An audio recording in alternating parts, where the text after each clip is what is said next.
the BJP's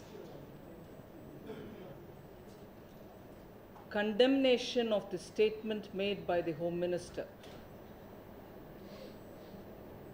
in the context of the 3 officers on whom inquiry proceedings are going on in Gujarat. All of you all heard senior leader of the opposition in Rajya Sabha, Shri Arun Jaitley, talk about it yesterday.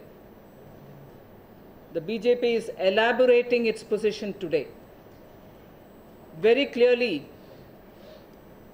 we find that the Congress party is totally frustrated, is unable to win the hearts of the people of Gujarat, is unable to get into Gujarat through fair electoral means.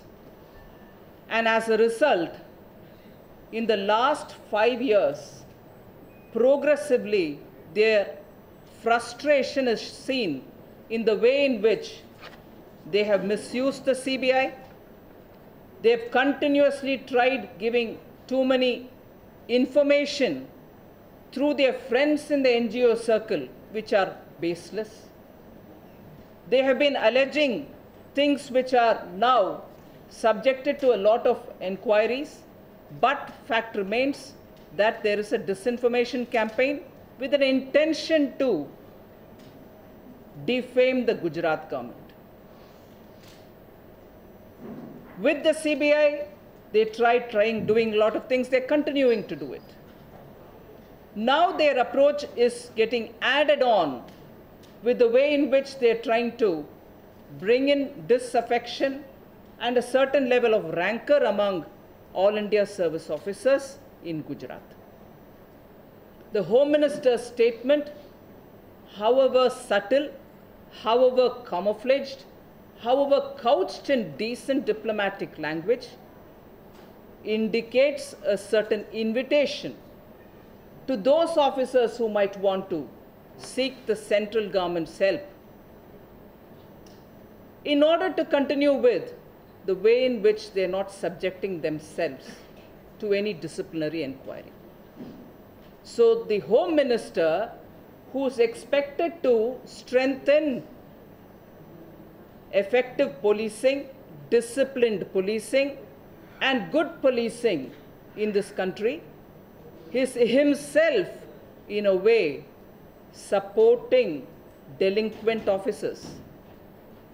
And that shows that it is probably with a certain hope that at least this would help in coming back to power in Gujarat. And I say this because the timing of this whole thing seems to have a pattern to it. It is certainly an attack on the federal structure. The Home Minister, by raising something which is very, very clearly mentioned in the All India Service Rules, that the officers and for their purposes, the government, the word government very clearly refers to the state government. State government is the disciplinary, competent disciplinary authority to take any action. And if the Home Minister is suggesting that the central government can come into the picture, it is certainly raising questions about the state government's authority in matters of discipline, where as per the rules of the All India Services, it is the state government which is the competent authority. And therefore this attack or the subtle suggestion made by the Home Minister is a certain attack on the federal structure. Again, as we said earlier, the Home Minister is certainly seen, whether he intended it or not is a different issue, is seen supporting indisciplinary official. Is this a support given to indiscipline, or inadvertently is he suggesting that he would come in for help? And the more important and interesting part is there seems to be a selectivity about this whole thing. If I would just refer to the various advertisements which are coming from some state governments, And if you look into the recent data which is coming out on encounter deaths, you find some states are doing it in hundreds. Encounter deaths are happening in hundreds in many states. And in that list, Gujarat seems to be somewhere at the bottom. The total number of encounters which have happened between 2002 and 2007 in Gujarat is just 5. Whereas there are states which have entered into 300s and 200s, and such numbers of encounter does not stir the conscience of the Home Minister or those friendly NGOs which are constantly only searching for Gujarat and encounter in Gujarat. Where are they when encounters are happening in Uttar Pradesh, in Andhra Pradesh, in Maharashtra? So the selective approach to pull up state government, and particularly if it is Gujarat, and link even disciplinary matters to proceedings which are going on, and link everything to 2002 riot, just seems to tell us that the Congress party, in its frustration, because it's unable to win votes there, is adopting this means of, very devious means of making BJP look as though it is doing things which are unacceptable.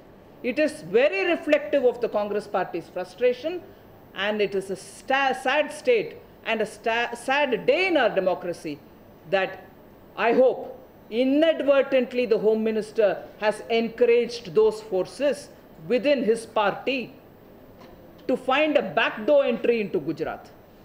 I hope the Home Minister, as a constitutional part of a constitutional mechanism, understands and stands up for disciplined, good police force all over the country rather than encourage indiscipline.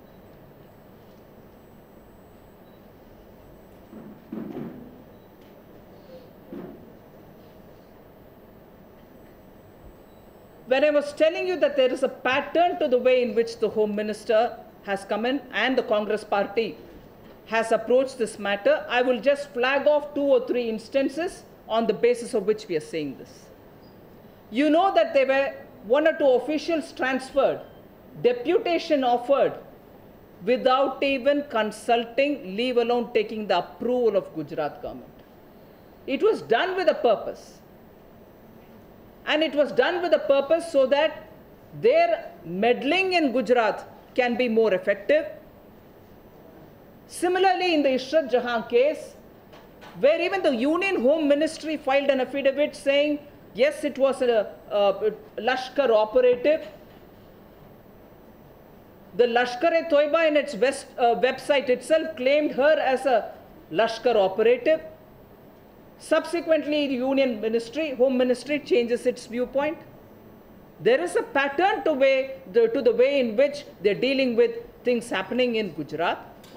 And now, of course, it is through the encouragement which is being given to indisciplined officials. Now, what are the motives with which the Congress party is doing this?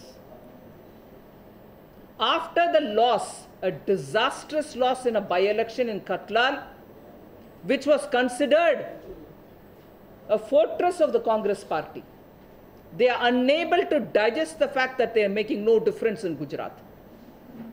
And again, they are more worried that slowly but steadily, what they claimed as their vote bank, Muslim votes, are now increasingly coming to the BJP. You saw that nearly over 100 candidates in the local bodies election in Gujarat, Muslim candidates won the election with the lotus symbol, with BJP's symbol. If you look at the Sachar Committee's report, the inclusive growth which is happening in Gujarat has brought in a lot of development, access to education and healthcare in the minority community, and that has been now well established.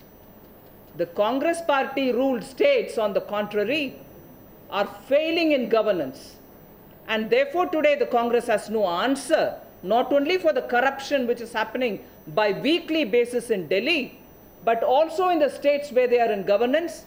They are not able to prove that all those lip service that they are doing for development for the inclusive development is not happening in the Congress-ruled states, but it is happening in Gujarat, it is happening in our Madhya Pradesh, it is happening in Chhattisgarh.